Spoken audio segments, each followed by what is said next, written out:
भारत के इतिहास के पन्ने उन महान व्यक्तियों के नाम से भरे हैं जिन्होंने इंसान के शरीर से लेकर आसमान में उड़ने वाले विमानों तक का परिचय 1000 से 2000 साल पहले दे दिया था। और आज भी उन्हीं महान व्यक्तियों में से एक महर्षि सुश्रुत या मैं कहूँ सर्जरी का पिता, उनके बारे में बात करेंगे जिन्होंने दुनिया को 2500 साल पहले ही बता दिया था कि सर्जरी कैसे होती है। चलिए शुरू करते हैं और जानते हैं महर्षि सुश्रुत की महान खोजों के बारे में। महर्षि सुश्रुत ने अपना सारा ज्ञान, अपनी सारी रिसर्च के जो नोट्स उन्होंने बनाए थे, जिसको उन्होंने जिस महान ग्रंथ के अंदर लिखा था उसका नाम था सुश्रुत संहिता। अब उसके बारे में भी बात करेंगे।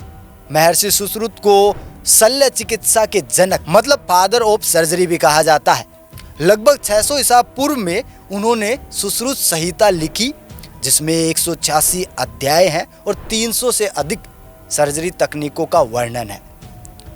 सुश्रुत केवल एक वैद्य नहीं थे, बल्कि वह प्राचीन भारत के पहले सर्जन भी थे। उन्होंने प्रॉब्लम्स को जो फेस किया, उनसे उन्होंने सॉल्यूशन भी निकाला। जैसे पहले युद्ध होते थे तो घायल लोगों को देखा और उनकी मदद करते करते उन्होंने मदद करने का प्रयत्न किया। नई नई टेक्निक्स को कैसे इजाद उन्होंने किया, तो वहीं से उन्होंने सीखा। उनकी सर्जरी तकनीकों और जो उनमें क्या खास था, इस बारे में बात करने से पहले आइए जानते हैं कि उनका जन्म कहाँ हुआ और उन्होंने इतना बेहतरीन ज्ञान कहाँ से सीखा। तो आइए जानते हैं इसके पीछे की कहानी। शल्य चिकित्सा या मैं कहूँ सर्जरी के पितामह सुश्रुत संहिता के प्रणेता आचार्य सुश्रुत का जन्म 6ठी शताब्दी ईसा पूर्व में काशी में हुआ था। इन्होंने धन्वंतरी से शिक्षा प्राप्त की। सुश्रुत संहिता को भारतीय चिकित्सा पद्धति में विशेष स्थान प्राप्त है दोस्तों। अब सुश्रुत संहिता में सुश्रुत को विश्वामित्र का पुत्र कहा गया है। अब विश्वामित्र से कौन से विश्वामित्र से अभिप्राय है, यह स्पष्ट नहीं है। सुश्रुत ने काशीपति दिवोदास से शल्य तंत्र का उपदेश प्राप्त किया था। काशीपति दिवोदास का समय ईसा पूर्व की 2री या 3री सदी में संभावित है। सुश्रुत के सहपाठी जो बताए गए हैं, उपदेनव है, वैतरणी आदि अनेक छात्र उनके सहपाठी थे। अब सुश्रुत संहिता में जिन सर्जरियों का उल्लेख है वे आज भी की जाती है। बस आज के दिन नए नए उपकरणों का इस्तेमाल किया जाता है, नई नई तकनीकों का इस्तेमाल किया जाता है। सुश्रुत संहिता में कुल 186 अध्याय हैं दोस्तों, जो 5 खंडों में विभाजित हैं। इसमें विभिन्न प्रकार की सर्जरी मतलब शल्य चिकित्सा का उल्लेख भी मिलता है। सुश्रुत की तकनीकें और उनकी जो आधुनिक चिकित्सा है, अब उसके बारे में और उसके बीच का डिफरेंस, उसके बारे में बात करते हैं। बात सिर्फ सर्जरी तक ही सीमित नहीं है। सुश्रुत की कई तकनीकें आज भी मेडिकल साइंस में इस्तेमाल होती हैं। अगर बात करूं कुछ एग्जांपल, तो सबसे पहले नंबर पर संक्रमण नियंत्रण की आती है विधि।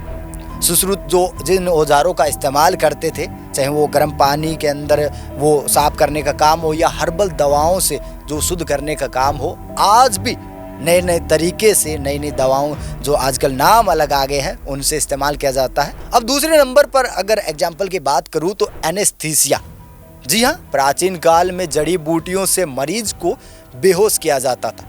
अब आज के दिन भी आप देखेंगे काफ़ी नाम से पॉपुलर आपको टैबलेट्स मिल जाएंगी जो आज के दिन एनेस्थीसिया के रूप में मतलब बेहोश करने के नाम पर इस्तेमाल की जाती है। तो ये और उसके साथ में जो अगर बात करूँ किसी दर्द से इजाद दिलाने की बात हो, तब भी ये दवाइयाँ इस्तेमाल की जाती थी। अब बात करते हैं तीसरे एग्जाम्पल की, तो शल्य चिकित्सा के औजार के बारे में। अब सबसे पहले सवाल यही आता है कि अगर सुश्रुत इस तरह के हथियारों का इस्तेमाल करते, मतलब इस तरह के जो वो औजारों का इस्तेमाल करते थे, तो कितने औजारों का इस्तेमाल करते थे? तो लगभग सुश्रुत 300 से ज़्यादा वो अपने औजारों का इस्तेमाल करते थे जो उन्होंने खुद इजाद किए थे। और आज के दिन भी आप देखेंगे जो मॉडर्न सर्जिकल किट्स हैं उनके अंदर आपको अलग अलग औजार जो है आजकल इंस्ट्रूमेंट देखने को मिलते हैं। अब बात करते हैं चौथे नंबर पर प्लास्टिक सर्जरी और स्क्रीन ग्राफ्टिंग के बारे में। पहली प्लास्टिक सर्जरी अगर मैं कहूँ तो वो सुश्रुत संहिता ने ही की थी और उन्हीं का नाम पहले नंबर पर आता है। आज कॉस्मेटिक सर्जरी होती है और स्क्रीन ग्राफ्टिंग का उपयोग दुनिया भर में किया जाता है, पर भारत देश के अंदर पहले ही सुश्रुत, महर्षि सुश्रुत इस तरह का काम कर चुके हैं। सुश्रुत को पूरी दुनिया ने आखिरकार कैसे जाना, इसके बारे में अगर मैं बात करूं तो पूरी दुनिया ने सुश्रुत के जो ज्ञान है उसको पहचानने का काम किया 19वीं शताब्दी में। जी हाँ, 19वीं शताब्दी में ब्रिटिश सर्जनों ने सुश्रुत संहिता का अंग्रेजी में अनुवाद किया। आपकी जानकारी के लिए बता दूं, जो सुश्रुत संहिता है वो संस्कृत में लिख रखी है। आज मेडिकल साइंस में आयुर्वेद और सुश्रुत की शिक्षाओं को जगह दी जाती है। वहीं दूसरी ओर जो अगर बात करूं तो WHO, जी हाँ, विश्व स्वास्थ्य संगठन ने भी इस जो चिकित्सा पद्धति है उसको मान्यता दे रखी है। अब बात करते हैं कि क्यों आज भी महत्वपूर्ण है सुश्रुत, या सुश्रुत की जो बनाई हुई पद्धति, जो तरीके थे वो। देखिए, महर्षि सुश्रुत का जो ज्ञान है यह साबित करता है कि प्राचीन भारत विज्ञान और चिकित्सा के क्षेत्र में विश्व से कहीं आगे था। अगर आज की एडवांस सर्जरी इतनी प्रभावी है तो इसका आधार कहीं न कहीं सुश्रुत संहिता में ही मौजूद है। तो इससे एक बात समझ में आती है दोस्तों कि भारत के अंदर या भारत के इतिहास में ऐसे ऐसे व्यक्ति मौजूद थे जिन्होंने काफी बेहतरीन रिसर्च या बेहतरीन चीजों की खोज करी थी। और वहीं दूसरी ओर जब अगर आपसे कोई सवाल पूछे कि भैया आज के दिन हमारे पास में तो एडवांस टेक्नोलॉजी है या एडवांस जो सर्जरी करने का तरीका मौजूद है, तो उनको एक बात समझाना कि भारत में 2500 साल पहले ही इस तरह की टेक्नोलॉजी का इजाद कर दिया गया था। और करने वाले का नाम मैंने आपको शुरुआत में बता दिया, महर्षि सुश्रुत था, जिन्होंने इस तरह की टेक्नोलॉजी का या इस तरह के जो इंस्ट्रूमेंट हैं सर्जरी के अंदर जो इस्तेमाल होते हैं उनका इजाद वो 2600 साल पहले कर चुके। बाकी दोस्तों, भारत का इतिहास इतना गहरा और इतना छुपा हुआ है कि उसके अंदर अगर आप खोजने के लिए निकलेंगे तो आपको पता चलेगा कि इस इतिहास, जी हाँ, उन इतिहास के पन्नों में ऐसे कई नाम छुपे हुए हैं जिनका अभी नाम उजागर तो नहीं हुआ है।